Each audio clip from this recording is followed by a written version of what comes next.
Mapung phana mai paktriba phawwa lan sokna khigani haina Iran gi military na haire. Iran gi top military command gi spokesman na ngasi United States amasung Israel ga lan sokna riba si mapung phana mai paktriba phawwa lam thengnagani haina phongdokhre. Khatam al-Anbiya Central Headquarters ki Major General Ali Abdullahi Aliabadi na phongdokhiba wafam asi United States ki President Donald Trump na Iran amasung US ki marakta wari sanabagi thabak chathari haina lauthokhiba adugi paukhumni haina thajari. Iran ki Foreign Minister na atopa lebak singgi mahakapam manaba singa wari sanabagi thabak chatharabasu Iran na US ka wari sanabadi leite haina reject tawkhi. Iran ki sakti leiraba armed forces na lebak asige apunbagi saktam ngakthokpada yamna chauthokjaba pokchari mai pakle amasung khongjang changselle mapung phana mai paktriba phawba masigi khongjang asi makha chathakigani haina Albiabadi na phongdokhiba wafam ama Iran gi state television na quote tawkhi. General asina mapung phana mai pakpa haibasi kari oigadobano haibadu phongdokhide. Adubo wafam asi United States ka nuclear program gi matangda yasinaba purakpa yaroi haina cheksinna wa haibani haina thajari. Marakasida pawgi source amagi matungina Iran gi mafam kayada US amasung Israel forces na akan may air strike tawkre. Aduga Iran na so Israel gi Tel Aviv sahar amasung Middle East ki mafam kayada missile amasung drone attack tawkre hairi. President Trump na Strait of Hormuz hangdoknabagi damak deadline pikhibadu numit mangani sangdoktuna Iran ga wari sanari haina phongdokrabasu landi yamna kansilakle. Gulf ta United States ki marine land milising kaya thomjilakre. Trump na numit mangani gi deadline sangdokhiba du lanthokhiba tarabadi Strait of Hormuz hangdoknaba lan gi anoba saktam ama urakani haina chingnari. Israel na phongdokhiba matungina warplane singna Iran gi production site singda yamna pak san attack tawkhi hairi. Makoina attack sing adugi matangda akupa marol di pikhide. Adubo capital Tehran gi awangda yamna makhol hauna pokhaiba amasung city center singda su yamna sakti leina pokhaibagi thodok sing thokhi hairi. Iran na su Israel gi Tel Aviv sahar da target tawduna missile kayamarum kapsin khre. Attack aduda KG chamarom gi warhead puba missile ama city center gi lamjau da pokhai ki amasung thongnau mingsel sing kai ki. Thodok aduda miyoi mari khajik khajik sokhi haina Israel gi rescue service worker amana phongdokhi. Kuwait so Iran na kapsalakhiba projectile sing air defense system sing na thugai ki aduga attack akai tasilaktuna electric line sing tatpagi thodok thokhi. Bahrain da so Iran na missile amasung drone kapsinduna attack tawkhi. United Arab Emirates amasung Saudi Arabia da so Iran na facility kaya da target tawduna aerial attack tawrakhi. Aduga attack sing adu air defense system sing na ngakthokhi hairi. Lebanon na Iran ge ambassador tanthokre. Iran da sasan tawriba Shia Islam gi regime ase terrorist ki regime ni haina maikai kaya dagi charge tawringai talakta yamna maruoiba thodok koina Lebanon sarkar na Iran gi ambassador gi accreditation kakhthatuna Lebanon thadoklaga chatkhinaba khanghan khre.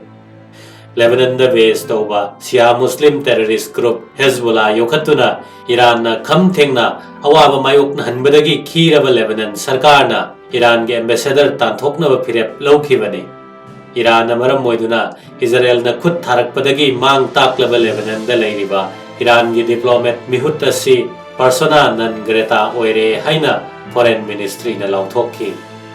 Mahak lakliba nomaijing phawgi manungda chatkhigadabani haina khanghan ki. Iran gi Islamic regime amasung masigi regime asibo ngak senaba leiriba Iranian Revolutionary Guard na maram moiduna Lebanon na si mang takpani haina Lebanon sarkar na yamna pendaba phongdokli. Iran na yokhatpa terrorist group Hezbollah na Israel da attack tawrubana maram moiduna Israel na amukhanna Lebanon da khut tharakhibani haina Lebanon gi sarkar na yaningdaba phongdokhi.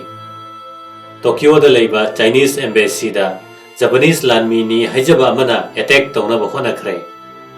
China amasung Japan gi marakta tension yamna wanglingai marakta Japanese capital Tokyo da leiba Chinese embassy da Japan gi self defense forces ki lanmi ni haijaba amana wal kakhalaga changsinduna attack townaba honakhre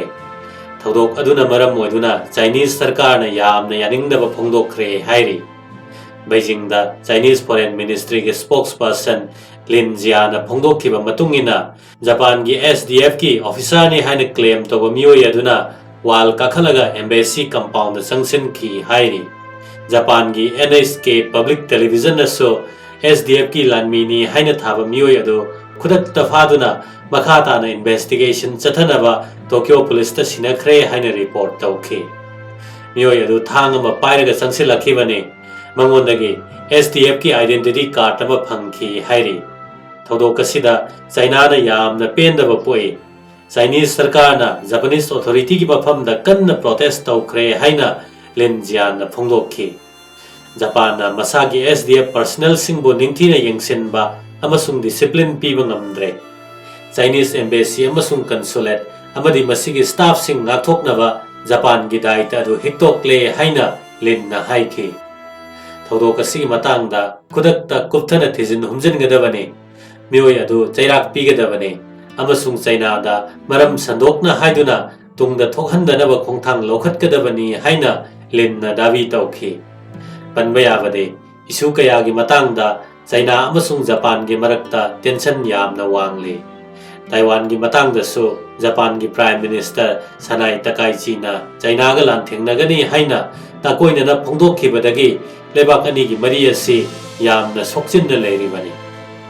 anoba tangkak hoboina Russia na Ukraine da drone chamri rom kapsinduna akan me attack tawkhre ningtham tha loiselaktuna yening tha matam gi lan amuk Houre haibagi khudam moina Russian forces na Ukraine gi lamdam kaya da drone chamri rom amasung missile sing kapsinduna attack tawkhre maduda mi mari sikhre amasung yamdrabada kuntaret sokkhre hairi kalen changakpa matam asida Russia na Ukraine gi frontline defense namkhaiduna Ukraine gi lam saruk lausinaba honarakani haina thajari Ukrainian Air Force na phongdokhiba matungina Russia na ahingda drone chamri rom kapsilakhi hairi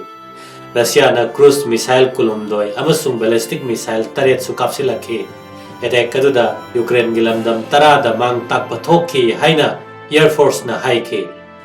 kilometer lising hena sangba frontline da Russian forces na Ukraine gi defense namkhaiduna makhata na lamdam kaya lausinaba hanjin landabagi thabak su chathari Ukraine gi maikaidagi lanmi masing yamna watpa maramna Russia gi attack ngakthoknaba drone marang kaina sijinari Ukrainian forces na su ngarang ahing Russia gi lamdam kayada drone amasung missile attack tawkhi hairi Russia gi defense ministry na phongdokhiba matungina ngarang ahing Russia gi lamdam kaya amasung makoina kudum chanduna leiriba Crimea da target tawduna Ukraine na projectile kaya kapsinki maduda drone yankhai manga di air defense system na thugai ki hairi Ukraine gi mamal yamna hongba drone singasi yamna sophisticated oiba maramna US yauna lepak kaya na su yamna pamnarakli Ukraine na so mateng phangnaba offer tawri hairi Middle East ki matangda Prime Minister Narendra Modi na Trump ka khananai nakhre jahaz chathok chasin yanaba Strait of Hormuz hangdokhanabagi midyeng thamkhre West Asia da athuba matamda santi hanjilaknaba amasung muknabagi thabak hantharaknaba thabakta India na saugatli haina Prime Minister Narendra Modi na ngasi US ki President Donald Trump ka phone da wari sanaraba matungda malemgi jahaz kaya chathok chasin tawba yanabagi damak Strait of Hormuz hangdoknaba mityeng thamduna wa khanakre Iran da Strait of Hormuz amukhanna hangdoknaba Washington na numit mangani pikhraba matungda wari sanabadu USA gi President na horakhibane Modi na President Trump na tawrakhiba kolama paikhi maduda West Asia gi hojik oiriba phibam asigi matangda wari sanakhi haina Modi na social media da haikhi India na athuba matamda santi laknaba honarakpa amasung muknaba hantharaknaba honabada saugali malem pumbagi oina Strait of Hormuz asi hangdokpa chathok chasin yahannaba honarakani haina asa tawri santi amasung tangdu laitanaba maikai da honarakpada ekhoina yai haina mahakna haiki India leiriba US ki envoy Sergio Gornasu haiki luchingbanina shipping lane hangdokpagi matangda ahenba mityeng thamduna wari sanakre makoina Strait of Hormuz hangdokpa si maruoina loduna Middle East ta hojik oiriba phibam asigi matangda wa khanakre haina Gorna social media da haiki Trump na hai Narang Iran da Strait of Hormuz amuk khanna hangdoknabagi deadline adu hangdokrabani Persian Gulf amasung Gulf of Oman gi marakta leiriba shipping lane asi thau puthok pusin tawnabagi damak yamna maruoiba mafam amane